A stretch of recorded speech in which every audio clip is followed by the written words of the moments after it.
It's a big step, or rather a lot of different steps you take when you make the changeover from elementary school to junior high. So much is different here in this new school that many young people need help in getting off to a good start. In the next few minutes, we're going to turn a lens on this institution called junior high to see which steps can help you get off to a good start. The first thing anyone notices on the first day at junior high is people. Lots and lots of people. Getting used to the fact that you are one among many and what that will mean to you is a part of making a good start. And what does this much larger group mean to you? It means, happily, that you will have many more opportunities to make friends than you had in the elementary school. It also means that you will be included in something big, a school with its own traditions, its own teams, its exciting long-time rivalries with other schools for academic as well as athletic superiority. You'll probably have your own cheerleaders wearing your school colors.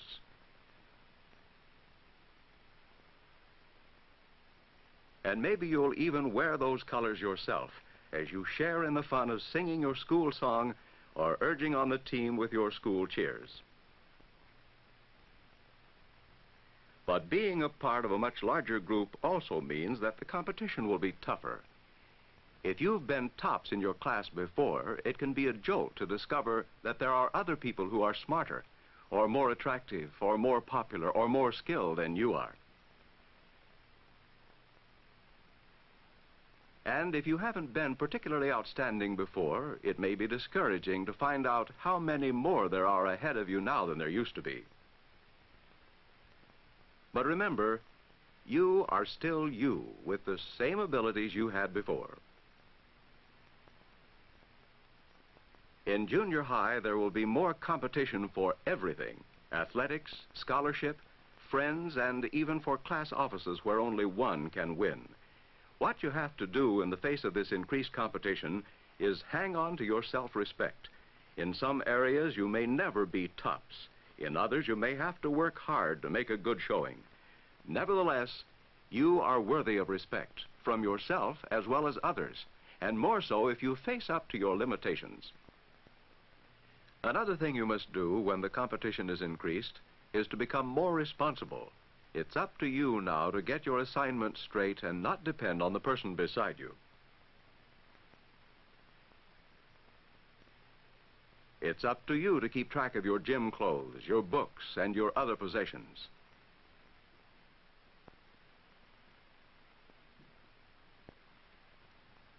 It's up to you to get to class on time, prepared for the test or whatever else the teacher has said the period will be devoted to.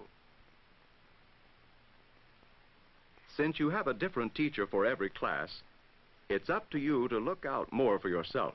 Your teachers will not be able to spend as much time with each student as they did in elementary school. When the day is over, there won't be anyone who has been watching over you every hour to remind you that you'd better give some extra time and thought to a certain subject. No, your schoolwork in general and your homework in particular become your responsibility. This is your chance to show that you are growing up and can accept responsibility. Going to junior high may also mean greater freedom than you've ever had before. School is often farther from your home than ever before. There is more time for you to be on your own and more chances to prove you're able to take care of yourself. Within certain limits, the greater freedom of junior high will allow you to choose some of the subjects you will want to study. But a word of caution here. The course and the electives you will choose can have far-reaching effects on your future studies and even on what kind of work you'll do when you leave school. You can get helpful advice from your school counselor, who is anxious to talk with both you and your parents about a choice of courses and any other problems you may have.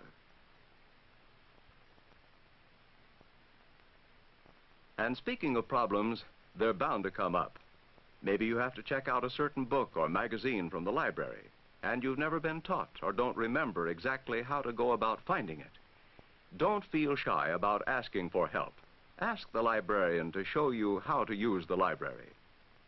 I'm supposed to use the magazine index, but I don't know where it is. Well, Tommy, let me show you where it is. Maybe you've been given your first big reading assignment, and you discover that you read too slowly to get all your outside reading done.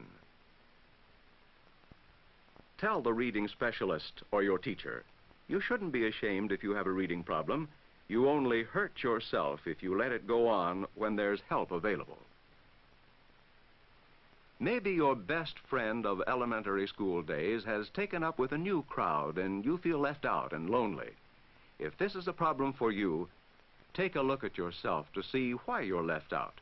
Usually people group together because they have common interests. If they have a common interest in talking about popular singing stars and that's not for you, be yourself. Find out what is best for you. Broaden your interests. Develop a variety of interests, and you will gradually become a part of a new group of friends.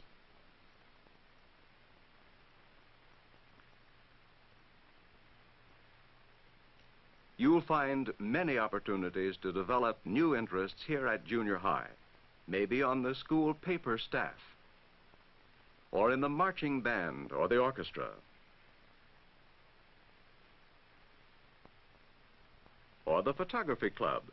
These and other extracurricular activities are open to people with common interests.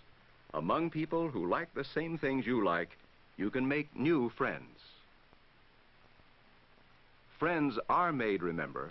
There's no such thing as a magnetic personality which attracts others without effort. But there are people who make the effort to introduce themselves.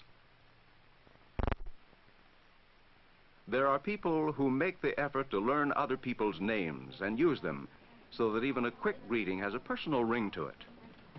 Hello, Carolyn. How are you? Hi, Tom. Hi, Nancy. Hello, Mr. Fisher. Hi, girl. There are people who make the effort to go along with their friends in what they do, what they wear, and the way they talk. And these are the people who usually earn a reputation for having that magnetic personality, which is incorrectly thought to be an effortless thing. Of course, nothing smooths the way for a good start like knowing the rules and regulations which apply in this new school. Here's where your handbook comes in. Study the map or the directions for getting to your classrooms. Read the school rules. Isn't it silly to get in trouble over an unexcused absence when the rules plainly tell what is expected of you? Why run the risk of being caught without a hall pass when the rules show you how to get permission to be in the hallways during classes?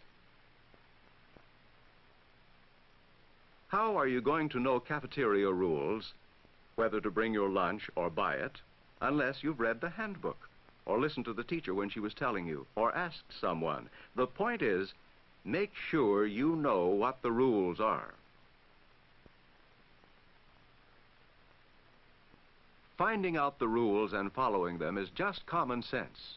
So is setting up goals for yourself.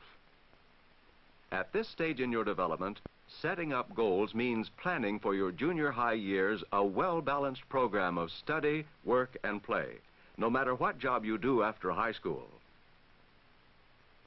You will need to know how to work and get along with others. You will need to believe in yourself and what you can do. You will need to be an intelligent citizen. In selecting subjects in junior high, you should consider your talents, interests, and abilities. Those subjects which give you the most satisfaction may prove to be a lifelong hobby. Or more important, they may become the basis of a vocation. In any case, making the most of an opportunity you have now will serve you well. Make the most of junior high. This is a goal for you. Make the most of your chances to work with others in a group. Make the most of your opportunities to acquire information and self-discipline through study and homework. Make the most of your chances to have a good time with all kinds of people. And by all means, make the most of that source of information and sympathetic understanding, the teacher. Teachers like you, or they wouldn't be teaching. They will help and encourage you if you give them a chance, and if you show them that you are willing to try. In focusing on this institution called junior high, we have called attention to only one area which is spelled out in your handbook, the rules and regulations. Learning them is one step in getting off to a good start.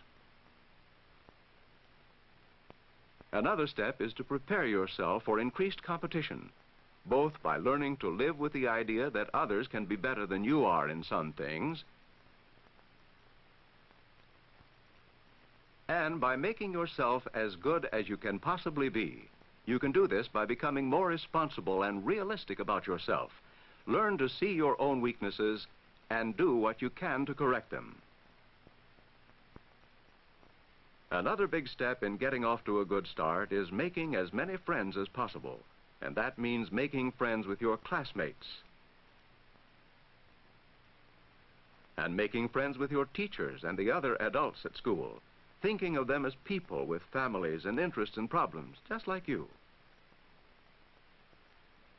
However, the most important idea of all is to set for yourself the goal of making the most of every opportunity to work, to study, to have fun. Do just a little bit more than you think you can, and you will be off to a good start.